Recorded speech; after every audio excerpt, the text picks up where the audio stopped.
Hi everyone! Welcome back sa aking channel, GTR Math Tutorial. Sa Facebook ay RJ Enseñado. So for today's video ay magdi-discuss tayo ng another 20 items para sa NAPOLCOM exam reviewer. So tungkol lahat sa logical reasoning. So ang mga questions ko nga pala ay makikita nyo sa description. Kaya mas okay na puntahan nyo muna yung mga question. Kunin nyo yung questions na 20 items nasa description. Kung sa YouTube kayo nanonood, nasa description lahat ng questions. Sagutan nyo muna bago nyo panoodin yung solution ko. Then comment nyo kung ilan yung score nyo. So itong mga logical reasoning pala natin, pwede rin ito sa civil service exam, sa college entrance test, APSAT, sa iba pang may mga logical reasoning. Pero itong mga example natin medyo related sa mga pang-NAPOLCOM tungkol sa mga police officer yung mga questions. Okay? So pero pwede rin niya pagpraktisan, civil service exam, college entrance test, and so on. Okay, so let's start. Number 1. All licensed PNP officers must pass the NAPOLCOM entrance exam. Officer Reyes is a licensed PNP officer. What must be true? So siguro bago tayo mag-start, i-discuss ko muna ng mabilisan lang yung modus ponens tsaka modus tollens. Kasi ito, gagamitin natin ito, modus ponens tsaka modus tollens. Ito yung ginagamit sa mga if-then statement. Yung modus ponens, ang sabi dito, kapag P implies Q, kapag true parehas, tapos true yung P, ang conclusion niyan, therefore, Q. Okay? Kapag true yung Q, tapos true yung P, conclusion, Q. Kapag modus ponens ang tawag dan. Ang modus tollens naman, kapag P implies Q, tapos not Q, ang conclusion natin ay not P. Okay? So yan yung susundin natin. Modus ponens and modus tollens ang tawag dyan. Or sorry, ito ay not P. Not P ito. Bawal mabaligtad nga pala ito. P implies Q, dapat mauuna yung Q. Negation dapat nitong Q para maging conclusion natin ay not P. Bawal mabaligtad na not P yung una. Pag not P yung naging conclusion dito, pag not P, hindi natin pwedeng sabihin na not Q. Mali ito. Kailangan mauna yung not Q bago yung not P. Ang PNQ nga pala natin dito, itong naunang statement, all licensed PNP officers must pass the NAPOLCOM entrance exam. So all PNP officers. So ito yung P natin, tapos yung Q natin, pass the NAPOLCOM entrance exam. Ito yung Q natin. Okay? So kapag true yung P, true din yung Q, ibig sabihin, magiging conclusion natin Q. Sabi sa second statement, Officer Reyes is a licensed PNP officer. So ibig sabihin, ito siya. True yung P, true yung Q. Kapag true yung P, ibig sabihin, true yung Q. So, ibig sabihin, ang magiging conclusion natin dito, what must be true, dapat si Officer Reyes ay nakapasa sa NAPOLCOM entrance exam. So, letter B, base sa modus ponens, Officer Reyes pass the NAPOLCOM exam. Mali yung letter A kasi may dito, may have passed the NAPOLCOM exam. Requirements kasi yon para ka maging PNP officer, kailangan pass the NAPOLCOM entrance exam. Etong letter C, all who pass the NAPOLCOM exam become PNP officers. Hindi tayo sure doon. May mga pumasa na hindi naman naging PNP officers. Officer Reyes was exempted. Not true din kasi requirements nga yung pumasa sa NAPOLCOM entrance exam. Okay? Kaya base sa modus ponens, yan ay true. Therefore, Q. Okay. Number 2, no person below 20 years of age may apply to join the PNP. Carlo is 19 years old. What can be concluded? Okay. So sabi dito, no person below 21 years of age may apply to join the PNP. Carlo is 19 years old. Si Carlo, 19 years old lang siya, no? So hindi niya na-satisfy itong condition. Sabi sa condition, no person below, kapag below 21 years of age ka, hindi ka pwedeng mag-apply. Kasi no person. So, ibig sabihin, ang tamang sagot dito, Carlo cannot apply to join the PNP. At this time, yun, may condition na at this time. Kasi 19 pa lang siya. So, letter A ang tamang sagot dito. Carlo has already been rejected by the PNP. Hindi natin sure yan, no? Has already been rejected. Carlo will never be able to join the PNP. Sa ngayon, hindi pa. Pero, pwede pa siyang maka-join kasi, mag-apply kasi 19 years old pa lang siya. So, kaya mali din ito. Carlo is too young to work in any government agency.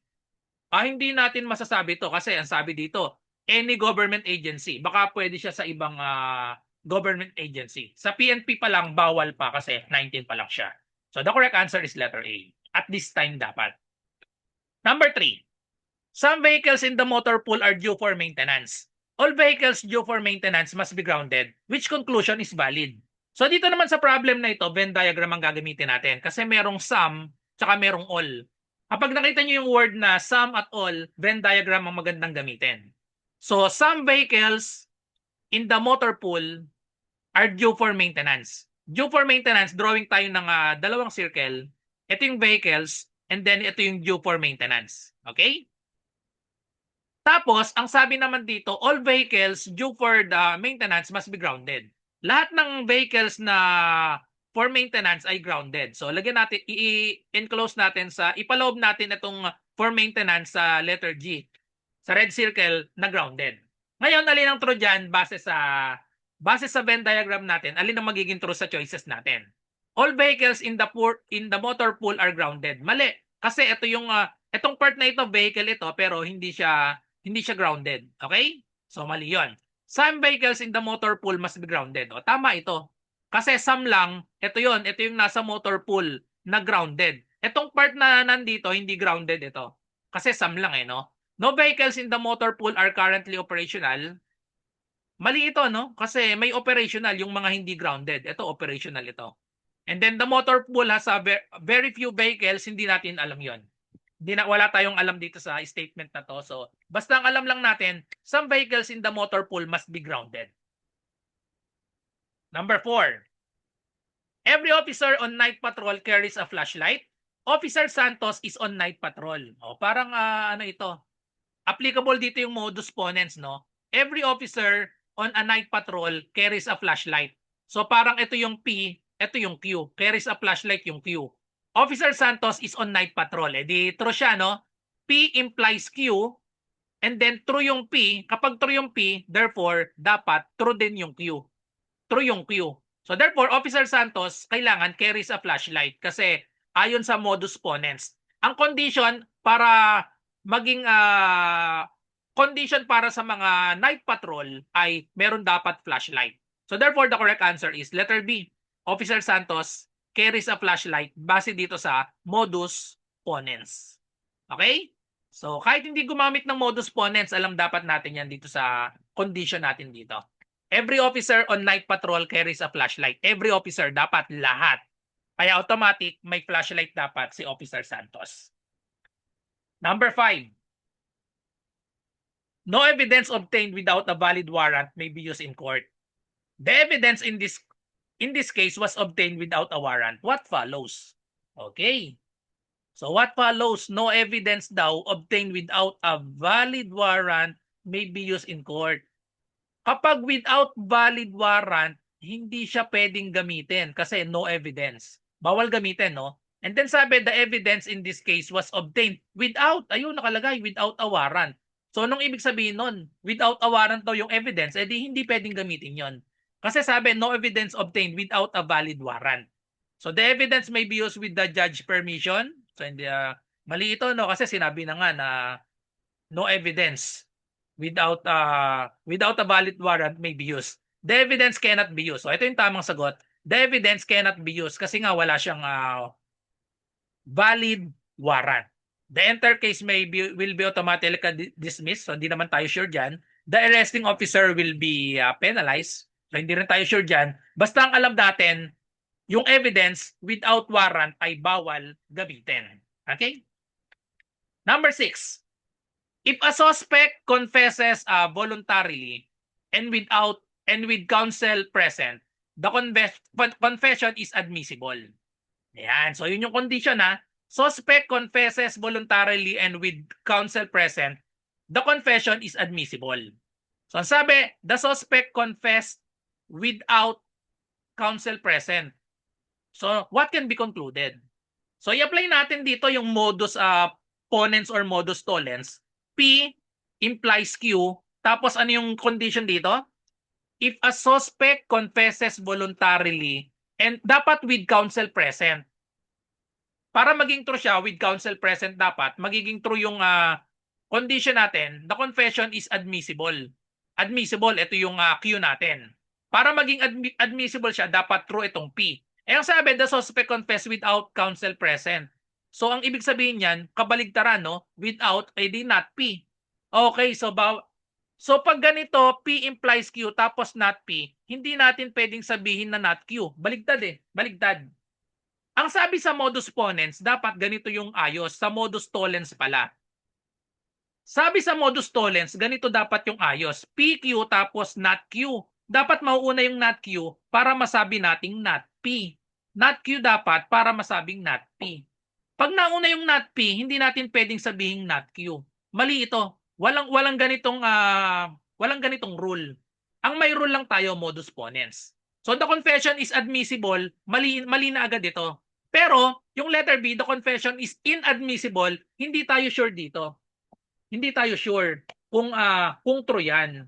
Kasi nga, baligtad. So hindi tayo sure dyan. So ang sabi, the rule gives a condition which confession is admissible. But it does not state that every confession without counsel is inadmissible. Hindi naman sinabi dito sa statement natin na kapag without counsel present, automatic siya na admissible. So hindi pwedeng baligtarin 'yon. Sa logical reasoning, bawal baligtarin. Babase lang tayo dun sa statement. Ang sabi, kapag walang counsel present, kapag with counsel present, admissible. Pero hindi naman sinabi na kapag walang counsel present, automatic na inadmissible yon. So therefore, mali ang letter A, mali din ang letter B. Letter C, the presence of counsel is irrelevant. Mali din yan. Ang tamang sagot dito ay letter B. Cannot be determined. Hindi natin ma-determine kung admissible ba siya or inadmissible. Kasi hindi siya nagpa-follow dito sa modus tollens. Kung ang naging statement natin, the confession is admissible, so inadmissible, ibig sabihin nun, the suspect, confess without counsel present. Pero, hindi pwedeng baligtarin. Okay? Number 7. If a person is caught in the act of committing a crime, police may arrest without a warrant. Anna was caught in the act, was not caught in the act, what can be concluded? Ayan, so parang ganito rin yung kanina, no? Ito yung condition, person is caught in the act of committing a crime. Police may arrest without a warrant. So yun yung P, no? P implies Q. If a person is caught in the act of committing a crime, police may arrest without a warrant. Kapag true ito, kaso ang sabi dito, Anna was not caught in the act. So ibig sabihin nun, not P. Ayan na naman, kagaya nung kanina. Kapag kabaligtaran nito, not P kasi yon, not caught in the act. Yung P natin, caught in the act. Pag not P, hindi natin pwedeng sabihin not Q. Kaya, nag-violate ulit siya sa rule na modus tollens. Kaya Anna cannot be arrested at all, hindi tayo sure dito na automatic na hindi na siya maa-arrest. Kasi wala pa tayong alam na ibang info eh. Basta, Anna was not caught in the act, pero hindi automatic na innocent si Anna. Hindi lang siya caught in the act. A warrant is required to arrest Anna. And then, hindi tayo sure dito. So, basta ang alam natin dito, letter D cannot be determined kasi baligtad. Kailangan caught in the act para may arrest without a warrant. Okay? So, a warrant is required to arrest Anna. So, ang pinag-uusapan natin dito, arrest without a warrant no? Kaya hindi rin natin masabay yung letter B. Cannot be determined ito. Kasi nga not caught in the act naman siya. Okay? Kaya letter D ang tamang sagot. So number 8. If a vehicle exceeds the speed limit, the driver will be fined. Driver lim was not fined. Ito yung example nung modus tollens. If a vehicle exceeds the speed limit, ito yung P. The driver will be fined. Ito yung Q. Okay, so meron tayong P implies Q. Tapos, driver lim was not fined. Ayun, yung not fined, not Q. Ayun, so ito, nagpa-follow ito. Dapat yung negative dito sa Q. Sa conclusion dapat. Okay? So, ito yung hypothesis conclusion. Kapag negative ito, not Q, ang conclusion natin dito, not P. So kung not P, kabaligtaran ng not P, vehicle exceeds the limit, edi kabaligtaran yan, the vehicle does not exceed the limit.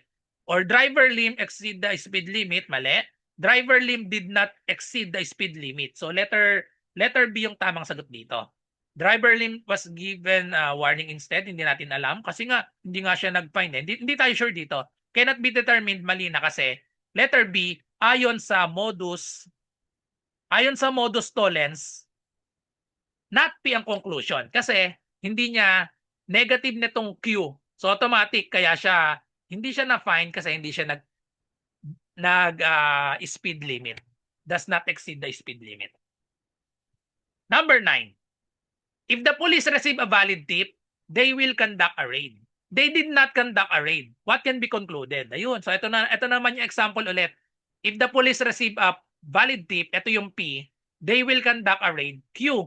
Tapos, they did not conduct a raid. Ayun, not Q.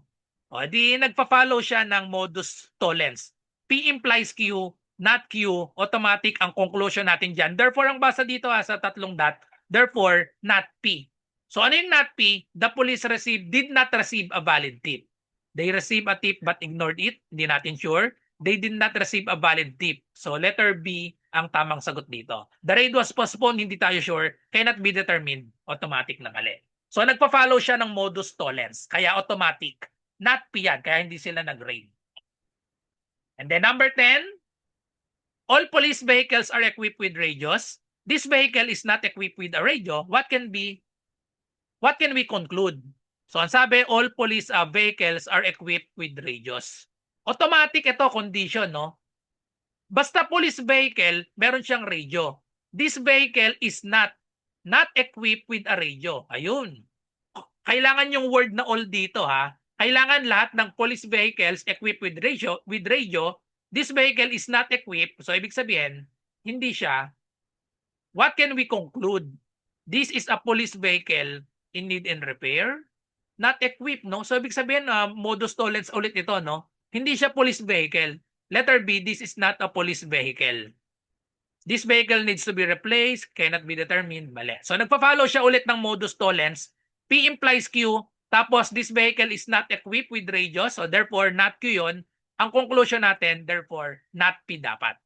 Okay? Tandaan nyo lagi ito, ito yung modus tollens, bawal mabaligtad. Pag nauna yung not P, automatic, ano siya? Cannot be determined. Pag nauna yung not P, kailangan mauna yung not Q para ang conclusion ay not P. Okay, so halfway na tayo. Kung naghahanap kayo ng magandang Napolcom reviewer, puntahan nyo po dyan sa description. May mga nakatag ako na magandang reviewer. Recommended ko yan. So, pag kinlik nyo yan, dadalhin kayo nyan sa either Shopee or Lazada. Then, i-purchase nyo na po yung mga reviewer na nakatag dito sa video na ito kung sa YouTube kayo nanonood. Okay? Next, number 11. Okay, so warrant is to arrest, mga word analogy. Warrant is to arrest as subpoena is to blank. So, anong magiging tamang sagot natin dito? Anong relation nito? Warrant is to arrest. Warrant is to arrest. Di ba yung warrant kailangan para sa warrant is used for arrest? Eh di subpoena naman, subpoena is used for ano yung subpoena? Court appearance. Letter C ang tamang sagot. Yung warrant ginagamit sa pag-arrest, yung subpoena ginagamit sa court appearance pag meron tayong subpoena. Okay? So, yun yung kanilang relationship. Hanapin nyo lang ang relationship nung first tapos dun sa second. Dapat same sila. Use ang ating ginamit. Warrant used for arrest, subpoena used for court appearance. Okay, so next for number 12, prosecution is to plaintiff as defense is to blank. So prosecution represent the plaintiff. Prosecution represent the plaintiff. So therefore, defense represent the what? Defense represent the accused. So letter B. Defense is to accuse. Prosecution is to plaintiff. So yun yung mga nagre-represent. So yung ginamit natin na relationship, yung nagre-represent. Okay? Number 13. Jail is to convicted criminal. As hospital is to blank. Okay, so ito naman yung place ang ginagamit dito. So yung place ang ginamit dito, no? Yung jail, yan yung place. Place para sa convicted criminal. So yung hospital, ito naman yung place para sa mga patient. Letter C. Okay? Jail is to convicted criminal. Hospital is to patient. Okay? So yun yung ating condition dito. Hindi yung doctor, nurse at medicine although nasa hospital sila. So ang pinag-uusapan natin dito, yung mga nasa jail, mga convicted criminal. So yung mga nasa hospital naman, edi syempre, yung mga patient. Okay? So number 14, police officer 1 is to police officer 2. As inspector is to blank. Parang ang relation nito, pag na-promote, no, police officer 1, pag na-promote, magiging police officer 2. Tama? Yan yung next na higher the rank. PO1, pag na-promote, PO2. So ang susunod, edi pag na-promote ng inspector, anong susunod sa inspector?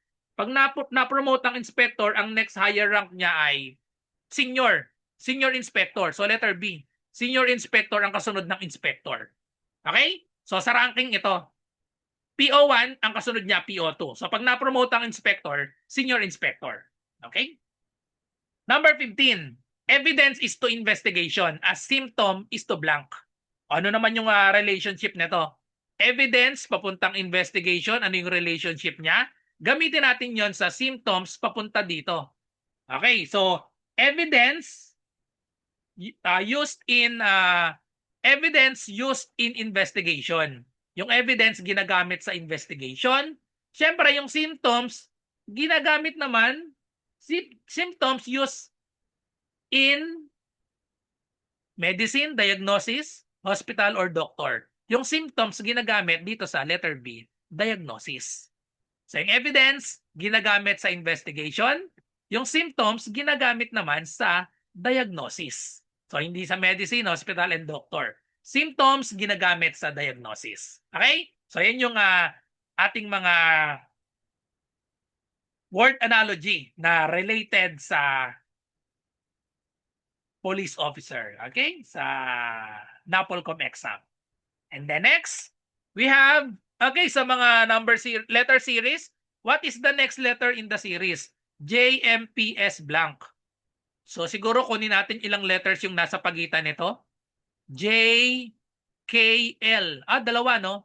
JKL. Tapos M. O, try natin dito. NO. Ayun, confirm dalawa. MNOP. So meron dito sa pagitan QR. Ayan, confirm na nga tigda dalawa. QRS. So meron tayong T, U. Susunod natin ay letter V. Letter C ang tamang sagot. Find the missing number, 7, 14, 28, blank 112. 7 naging 14, 14 naging 28. Times 2. Try natin. 7 times 2, 14. 14 times 2, 28. 28 times 2, doblehin natin 56. Pag times 2, dalawang 56, eksakto 112. So therefore, letter C, 56. Number 18, what is the next pair in the pattern? So ang next pair natin ang magkakasunod to, no? AB. May pagitan silang C. A, B, C, tapos dalawang letter D, E. Tapos sa pagitan nila, D, E, F, G, H. Ayun, may isa lang na pagitan lagi. So G, H, merong I dito. G, H, I, J, K ang susunod dapat. J, K, ayun, letter B, J, K. Number 19, what letter comes next in the series? Pabaligtad lang ito, no? Z papuntang X, X, ayun, may Y. X, Y, Z. Medyo mahirap pagpabaligtad, no? Kunin lang natin, baka tigitigisang letter lang ito. Dito tayo sa T, U, V, W, X. Ayun, so sakto nga siya, may tigitigisang letter lang. May tigitigisang letter lang sa pagitan. Pagitan nito ay Y, pagitan nitong dalawa ay W, and then pagitan ng T, U, V. Pabaligtad nga lang siya. Ano ang sinundan ng U? Bago mag-U, Q, R, R, S, T, U, B. So kailangan magkaroon tayo dito ng nasa pagitan din, no? R, S, T, M, N, O, P, P, Q, R, S, T. Pabalik tayo. Meron tayo ditong T, U, V. So ito yung T natin, may S dito. So ang susunod dapat natin ay R. Kasi R, S, T. So therefore, letter B, R yung tamang sagot. Kaya dapat mabilis kayo sa alphabet, no? Kahit na pabaligtad. Ayan. So pabaligtad lang siya. Kasunod ng T ay S kapag pabaligtad. Tapos malalampasan yon. Kaya ang susunod natin ay R. Last number. What is the missing number in the series 1, 3, 6, 10, 15? Maliit lang yung ano dito, pagitan, kaya addition ito. 1 to 3 plus 2. 3 to 6 plus 3. Yun, may pattern na agad akong nakikita. Parang nadadagdagan. 6 papuntang 4, papuntang 10 plus 4. Ayan, edi confirmed na nga, plus 4. Nadadagdagan. 10 papuntang 15 plus 5. So ang next natin ay plus 6. Increasing. 2, 3, 4, 5. Ang next natin 6. 15 plus 6, the answer is 21. Letter C. Kapag meron pang isa, edi magiging plus 7, magiging 28 kung meron pa. And so on. So yun yung pattern natin. The correct answer is letter C. So that's it. Thank you for watching. I hope may natutunan kayo sa 10 items na logical reasoning na pinresent ko sa inyo. Kung first time nyo sa channel ko, huwag kalimutang mag-subscribe and hit the bell button para updated kayo sa mga susunod pang reviewer na i-upload ko. So good luck sa lahat na nagre-review. Bye-bye and God bless.